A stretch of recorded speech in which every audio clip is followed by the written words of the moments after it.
Days bled into weeks, and still nothing. The same old story played out on a loop. A spark of hope, a carefully crafted application, and then a deafening, crushing silence. Each morning, Kofi would flick open his laptop, his heart doing a little flip-flop of anticipation. But his inbox was a graveyard of dreams, filled only with spam, newsletters he didn't remember signing up for, and bills that served as a stark reminder of his reality. The optimism he once felt was starting to curdle into doubt. Had he made a terrible mistake? Was his degree worthless? Was there some unseen shadow, some misfortune, clinging to him and sabotaging his every move? He'd step outside, the sandy streets of Jita stretching before him.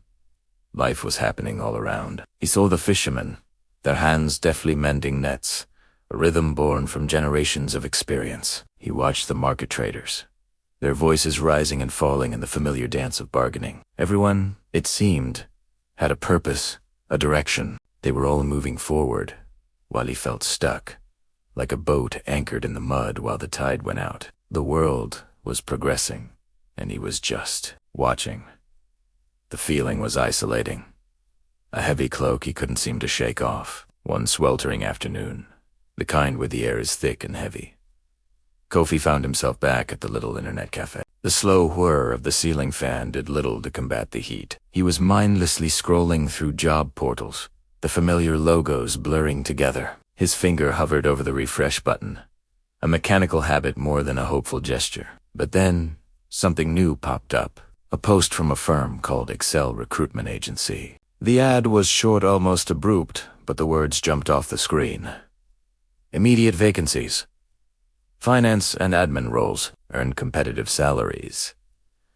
Interviews ongoing. A jolt went through him, pure and electric. Excitement, an emotion he hadn't felt in what seemed like an eternity, lit up his eyes.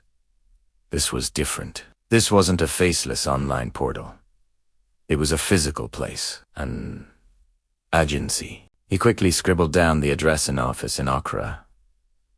A real place with real people. He made up his mind right then and there. Tomorrow.